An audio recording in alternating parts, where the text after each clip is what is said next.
अब हम यहाँ पर प्रश्नावली 5.2 का प्रश्न दूसरा सॉल्व करेंगे। तो यहाँ पर प्रश्न दूसरे में दो विकल्प हैं। यहाँ पर पहला ही देख लेते हैं। तो यहाँ पर दिया गया है, श्रेणी दी हुई है, समांतर श्रेणी 10, 7, 4, डैश डैश डैश।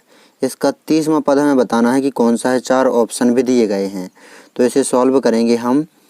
तो यहाँ पर दिया गया है, जो ये श्रेणी दी हुई है इसमें पहला पद दिया हुआ है 10। तो यहाँ पर दिया है a बराबर 10। सार बनता d और निकाल लेंगे हम। तो d निकालते हैं हम दूसरे पद में से पहले वाले पद को घटा करके। तो दूसरा पद है 7 और इसमें से पहले वाले पद 10 को घटा देते हैं। अब यहाँ पर हम आगे सॉल्व करेंगे। माइनस के 10 में से प्लस के साथ घट जाएंगे, तो यहाँ बचेंगे माइनस के 3। तो d का मान आ गया यहाँ पर माइनस के 3। अब हम यहाँ पर सूत्र लगा देंगे।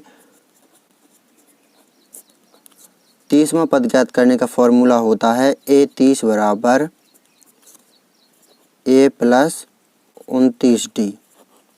ये फॉर्मूले इस प्रकार होते हैं। यदि यहाँ पर होता a40 40वां पद, तो उसका फॉर्मूला होता a प्लस 39d।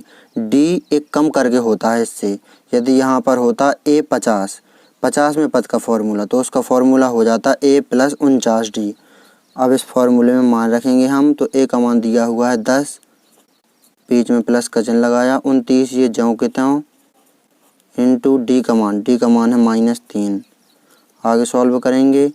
10 ये ज्यों के त्यों, प्लस के 29 का गुणा होगा माइनस के 3 में, तो हो जाएंगे माइनस के 87।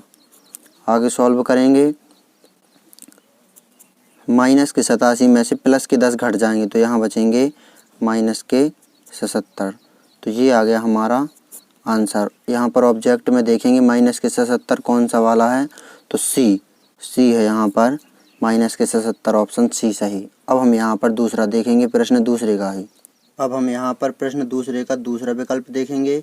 तो यहाँ पर श्रेणी दी हुई है -3, -1/2, 2, डैश डैश डैश। तो इसका हमें 11वां पद ज्ञात करना है। तो यहाँ पर दिया है श्रेणी का प्रथम पद -3। प्रथम पद को हम a से दर्शाते हैं, कॉमा। अब हम सार बनता d और निकाल लेंगे। तो d निकालते हैं हम दूसरे वाले पद में से पहले वाले पद को घटा करके। तो दूसरा वाला पद है -1/2। दूसरे वाले पद में से पहले वाले पद को घटाते हैं, तो हमने घटाना का चिन्ह लगाया। पहला वाला पद है -3, तो ये -3 लिख दिया। आगे सॉल्व करेंगे यहाँ पर। तो -1/2 ज्यों के त्यों, माइनस का गुणा माइनस में होगा तो हो जाएगा +3 ये ज्यों के त्यों। अब हम यहाँ पर एलसीएम लेंगे। तो एलसीएम आएगा 2।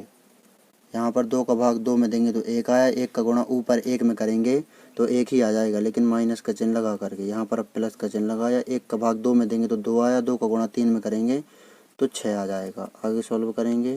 तो यहाँ पर 6 में से 1 घट जाएगा, तो यहाँ बचेगा 5 और बटे में 2 ये ज्यों के त्यों। तो डी का मान आ गया 5/2। अब हम यहाँ पर फॉर्मूला लगा देंगे।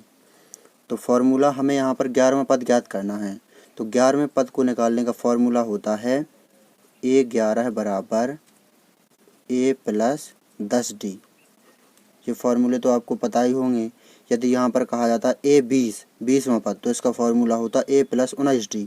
d एक कम करके होता है इससे। यहाँ पर लिख देते हैं सूत्र a11 बराबर a प्लस 10d से। अब हम यहाँ पर इस फॉर्मूले में मान रखेंगे। तो यहाँ पर a का मान दिया हुआ है -3, प्लस का चिन्ह लगाया। 10 ये ज्यों के त्यों इंटू डी का मान दिया हुआ है 5/2 ये।